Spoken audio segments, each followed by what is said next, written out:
Hello दोस्तों, कैसे हो आप लोग। स्वागत है आपका मेरे चैनल देहाती सिस्टर में। आज हम लोग क्लास 3 पढ़ेंगे। क्लास ये 3 होगा और चैप्टर का नाम होगा RTE 2009 यानी RTE 2009 शिक्षा का अधिकार। इससे पहले 2 क्लास हम लोग पढ़ चुके हैं। ये सीटेट के लिए बहुत इम्पोर्टेंट है। यूपी टेट, स्टेट और MP टेट, जी टेट, DSSS सबके लिए ये टॉपिक बहुत इम्पोर्टेंट होता है। पेडागोजी का टॉपिक है, तो इसे आप स्किप ना करें। और इतना इजी अब सीटेट रह नहीं गया है, तो आप इसको नोटबुक बनाएं और थ्योरी के माध्यम से पढ़ें, फिर MCQ सॉल्व करें तो आराम से आपका MCQ सॉल्व हो जाता है। कैसा भी होगा ना कॉन्सेप्ट, क्योंकि आजकल कॉन्सेप्ट बेस आता है, मतलब कॉन्सेप्ट को आपको समझना पड़ेगा और क्वेश्चन सीधे तरीके से अब नहीं पूछ रहा। तो चैनल पे नए हैं तो चैनल को सब्सक्राइब कर लें, बेल आइकन को प्रेस कर लें। भारत देश में 6 से 14 वर्ष के हर बच्चों को निःशुल्क और अनिवार्य शिक्षा प्रदान के लिए शिक्षा अधिकार अधिनियम 2009 बनाया गया है। इसे 21A अनुच्छेद में भी जोड़ा गया है। तो ये बोल रहा है कि RTE 2009 के मतलब अनुसार क्या किया गया ना, शिक्षा का अधिकार मतलब 6 से 14 वर्ष के जितने भी बालक हैं ना, सबको शिक्षा का अधिकार सरकार मुहैया करवाएगी। ये मतलब अधिकार सबके लिए है। तो ये ना RTE 2009 में बना था, लेकिन लागू क्या कब हुआ। देखिए, कोई भी चीज़ बनता है ना, तो वो जैसे 2009 में बना तो लागू उसके अगले साल होता था। तो यहाँ है ये पूरे देश में 1 अप्रैल 2010 से लागू किया गया। ये बहुत इम्पोर्टेंट है ये वाला लाइन, क्योंकि ये कई बार एग्जाम में ना पूछा गया है कि शिक्षा का अधिकार अधिनियम यानी RTE 2009 कब लागू हुआ। लागू अगर पूछेगा तो 1 अप्रैल 2010 को, लेकिन बना कब, तो 2009 में बना। इसको आप ध्यान से समझे इस चीज़ को। बहुत लोग कंफ्यूज होते हैं, लेकिन बहुत बार ये एग्ज़ाम में पूछा गया क्वेश्चन है, इसको आप स्किप मत करिएगा। इसमें ना कुछ महत्वपूर्ण पॉइंट है, मैं 10 पॉइंट को बताऊंगी, उसको आप ध्यान से देखिएगा। और जैसे मैंने नोटबुक बनाया, एक बार आप बना लें नोटबुक, क्योंकि नोटबुक से पढ़ने से एक बार में क्लियर होता है हर चीज़, जैसा कि मैंने किया है क्लियर दोनों पेपर। देखिए, पहला क्या बोल रहा है कि प्रत्येक बच्चों को उनके निवास क्षेत्र के 1 किलोमीटर के भीतर प्राथमिक स्कूल और 3 किलोमीटर के अंदर अंदर माध्यमिक स्कूल उपलब्ध होना चाहिए। निर्धारित दूरी पर स्कूल ना हो तो, यानी 1 किलोमीटर के अंदर स्कूल ना हो तो उनके स्कूल आने के लिए छात्रावास यानी रहने वाला हॉस्टल जिसको बोलते हैं, या वाहन यानी गाड़ी की व्यवस्था की जानी चाहिए।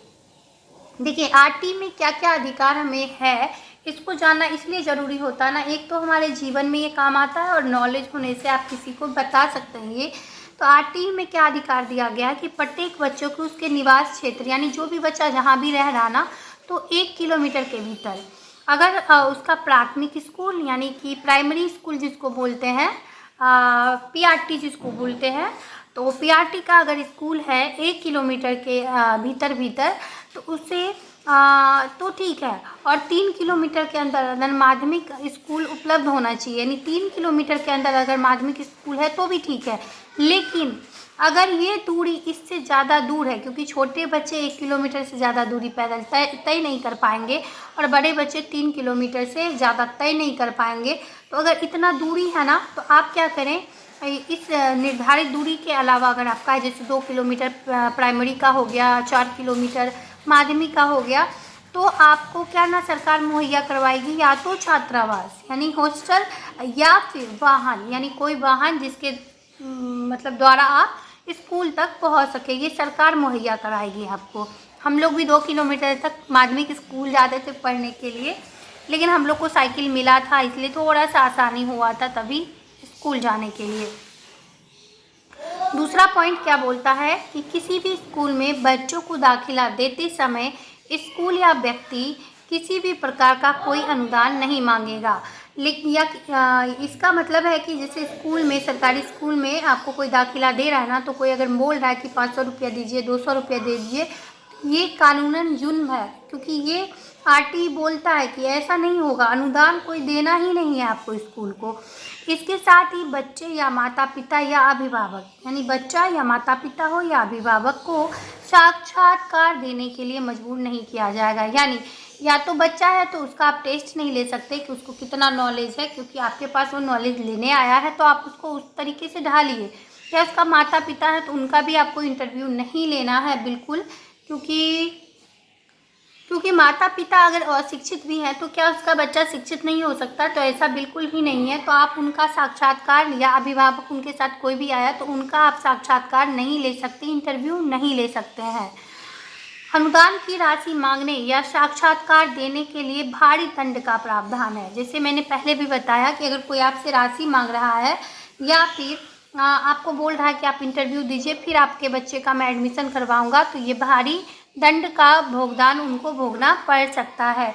तो ये आरटीई बोलता है। आरटीई बहुत इंपॉर्टेंट है, इसे आप ज़रूर जानें। एक तो आपको आपका हक पता चलेगा और एग्ज़ाम में, स्कूल में आपको नॉलेज होगा कि क्या चीज़ होना चाहिए और क्या चीज़ नहीं होना चाहिए। पढ़ाई के साथ थोड़ा नॉलेज भी लें आप लोग। रटाया ज्ञान तो सबको ही ले लेता है, लेकिन प्रैक्टिकल ज्ञान थोड़ा लेना चाहिए इंसान को। तीसरा पॉइंट आरटीई बोलता है कि विकलांग बच्चों को की मुख्य धारा की नियमित स्कूल से शिक्षा प्राप्त कर सकते हैं। यानी जो भी विकलांग बच्चे हैं ना, वो भी एक नॉर्मल बच्चे के स्कूल में शिक्षा वो ले सकते हैं नियमित स्कूल से, क्योंकि ऐसा नहीं है कि उनको अलग बैठाया जाएगा या अलग स्कूल उनको मुहैया करवाया जाएगा। उसी में वो सीखेंगे ताकि वो वातावरण के साथ अनुकूलन बना सके। अगला पॉइंट बोलता है कि किसी बच्चे को आवश्यक कागजों की कमी के कारण, यानी किसी बच्चों के पास ना कोई आवश्यक कागज जैसे जन्म तिथि वाला या कोई भी कागज हो, स्कूल में दाखिला लेने से नहीं रोका जा सकता। यानी होता है ना प्राइवेट स्कूल में आप ये कागज़ नहीं देंगे तो आपका दाखिला नहीं हो पाएगा, तो ये चीज़ सरकारी स्कूल में नहीं है। किसी भी बच्चे को आवश्यक कागजों की कमी के कारण स्कूल में भी किसी कारण से कागज़ इधर उधर हो जाता है तो उसको दाखिला में दिक्कत नहीं होगा। स्कूल में प्रवेश प्रक्रिया पूरी होने के बाद भी किसी भी बच्चे को प्रवेश के लिए मना नहीं किया जाएगा। यानी आपका प्रक्रिया अगर स्कूल में पूरा भी हो गया तो आपको किसी भी तरीके से मना नहीं किया जाएगा कि स्कूल आप ना आए, या फिर कोई दिक्कत नहीं दिया जाएगा। और किसी भी बच्चे को प्रवेश के लिए मना नहीं किया जाएगा। यानी जिसका प्रवेश हो गया उसको भी नहीं रोका जाएगा कि आप स्कूल ना आए, और जिसका नहीं हुआ है उनको भी नहीं रोका जाएगा कि आप स्कूल में दाखिला ना लें। और किसी भी बच्चे को प्रवेश परीक्षा देने के लिए नहीं कहा जाएगा। यानी मैंने जैसा बताया कि इंटरव्यू टाइप से एक टेस्ट होता है ना स्कूल में, कि आप ये अगर जान रहे तो आपको एडमिशन मिलेगा, अगर आप नहीं जान रहे तो आपको एडमिशन नहीं मिलेगा। तो ऐसा नहीं है, अगर आपके पास नॉलेज नहीं भी है तो भी आरटीई बोलता है कि आपको स्कूल में दाखिला मिलेगा, क्योंकि स्कूल बनाया भी तो रियल में इसीलिए गया ना कि अगर किसी में कमी है तो उसको दूर करें। ऐसा नहीं कि उसके कमी को उजागर करें और उसको मतलब छोड़ दें वहीं पे, नहीं, उस सबको आगे लेके जाना। आरटी बहुत अच्छा है, इस चैप्टर को सबको जानना चाहिए। पाँचवा बोलता है कि किसी भी बच्चे को किसी भी कक्षा में फेल करके नहीं रोका जाएगा। यानी आप जैसे फेल पास बोलते हैं ना कि वो फेल हो गया, पहले ये होता था ज़्यादा, अभी आरटीई आने के बाद 2009 जो अधिकार अधिनियम आया 1 अप्रैल 2010 को ये लागू हुआ था, ये इम्पोर्टेंट है। तो इसके बाद से क्या ना, किसी को फेल नहीं, जैसे किसी का कम मार्क्स है तो ग्रेड वाइड मतलब दे दिया जाता है और उसको आगे स्कूल में भेज दिया जाता है। क्लास 1 में है तो क्लास 2 में वो चला जाता है। पहले ऐसा नहीं था, अगर आप फेल हो गए तो 1 में ही रह जाएंगे, चाहे 5 साल आप फेल हो। और 8 साल तक, यानी 8 साल तक की शिक्षा पूरी करने तक किसी भी बच्चों को स्कूल से भी नहीं हटाया जाएगा। यानी 8वीं क्लास तक यहाँ होगा कि 6 से 14 वर्ष तक जैसे आप होते हैं और आप 8वीं क्लास में हैं तो आपको स्कूल में स्कूल से हटाया, एक तो स्कूल आने से भी ना रोका जाएगा और स्कूल से हटाने का भी किसी को अधिकार नहीं है। अगला पॉइंट है कि स्कूलों, शिक्षकों और कक्षाओं की संख्या पर्याप्त में रहेगी। जैसे स्कूल और शिक्षक है ना, तो कक्षाओं में शिक्षकों की संख्या, यानी शिक्षक ना पर्याप्त मात्रा में रहेंगे। तो किस मात्रा में रहेंगे वो देखें। हर 30 बच्चों पर एक शिक्षक, हर शिक्षक के लिए एक कक्षा और प्रिंसिपल के लिए एक अलग कमरा उपलब्ध कराया जाएगा। यानी हर 30 बच्चे पे ना एक शिक्षक होगा, यानी 30 बच्चे का ही ग्रुप बनेगा और उसमें एक शिक्षक पढ़ाएंगे उनको। और हर शिक्षक के लिए कक्षा, मतलब हर शिक्षक के लिए एक कक्षा अनिवार्य है। और प्रिंसिपल के लिए एक कमरा, मतलब एक प्रिंसिपल का रूम होना ये अनिवार्य है, आरटीई में बोला गया है, ताकि वो अपना काम कर सके, किसी से बातचीत कर सकते, कोई भी काम आराम से कर सके। 7वां पॉइंट है, कोई भी शिक्षक या शिक्षिका निजी शिक्षण या निजी शिक्षण गतिविधि नहीं चलाएगा या चलाएगी। इसका कहने का अर्थ है कि कोई भी शिक्षक, देखिए आरटी में लिखा है, अगर आप लोग स्कूल में टीचर हैं और आप अपना निजी संस्थान यानी कि ट्यूशन पढ़ाते हैं ना, तो ये आरटी 2009 यानी 2009 के अनुसार ये गलत है और आपको दंड भागी भुगतान भोगना पड़ सकता है, आपका नौकरी भी जा सकता है इसके कारण, अगर कोई आप पे कंप्लेन कर देता है तो। क्योंकि ये आरटी में दिया हुआ है कि आप ऐसा नहीं कर सकते हैं। कोई भी शिक्षक हो या शिक्षिका हो, निजी शिक्षण यानी ट्यूशन जिसको बोलते हैं, निजी शिक्षण संस्थान या गतिविधि नहीं चलाएगा या चलाएगी, ये बिल्कुल कानूनन जुर्म है। अभी क्या है, स्कूल में कोई पढ़ाता नहीं है जान के, और जान के ट्यूशन के लिए सबको प्रोत्साहन करता है, सबके पेरेंट्स को, और भर भर के पैसा ऐंठता है, तो ये बहुत गलत है। आप सरकारी स्कूल में अगर टीचर हैं तो ऐसा बिल्कुल भी नहीं कर पाएंगे आप। 8वां है कि करता है, अभी भी बहुत लोग करता है, लेकिन ये कानून के विरुद्ध है। अगर कोई भी कंप्लेन कर देगा ना तो फिर उसको मुसीबत झेलना पड़ जाएगा। अगला है कि स्कूलों में लड़कियों व लड़कों के लिए अलग शौचालय की व्यवस्था की जाएगी। यानी अब स्कूल में लड़का लड़की दोनों है तो दोनों एक शौचालय को यूज़ नहीं करेंगे, उनके लिए अलग अलग शौचालय की व्यवस्था होगी। ये तो कॉमन बात है और होना भी चाहिए, लेकिन आरटीई में भी ये दिया हुआ है। अगला पॉइंट है कि किसी भी बच्चे को मानसिक यातना यानी कि मारपीट या शारीरिक दंड, वही हुआ कि आप उसको टॉर्चर मानसिक तौर पे नहीं कर सकते हैं, कोई गलत चीज़ नहीं बोल सकते, या शारीरिक दंड यानी मारपीट उनके साथ नहीं दिया जाएगा। मतलब उनको आप नहीं ये चीज़ कर सकते, यातना नहीं दे सकते हैं, मानसिक जैसे होता है ना किसी को ट्रोल करना बच्चों को, या फिर शारीरिक दंड, पिटाई उटाई करना और मुर्गा बनाना, ये सब चीज़ आरटी बोलता है बिल्कुल ना करें। आप जितना बच्चा सीख पाता है उतना ही सिखाएं उनको, उनकी क्षमता के अनुसार सिखाएं। आप ऐसे ग्रुप बनाएं, ग्रुप डिस्कशन कराएं, जिससे कि उनका मानसिक विकास हो सके, ऐसा नहीं कि उनको मार पीट के सिखाया जाए।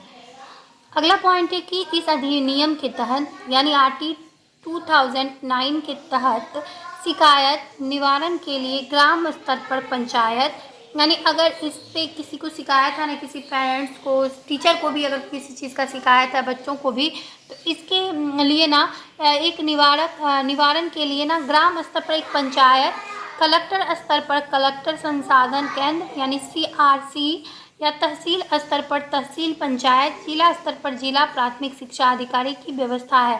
तो आप इनको जाके कंप्लेन कर सकते हैं, अगर आपको कोई भी प्रॉब्लम हो रहा है ना तो आप इनको बता सकते हैं, तो ये आपका निवारण कर देंगे। आई होप आपको आरटी बहुत अच्छे से समझ में आया होगा और एक भी पॉइंट मिसप्रिंट नहीं है। जो भी आरटी में दिया हुआ है, जो मुझे लगा इम्पोर्टेंट है, मैंने आपको बता दिया है।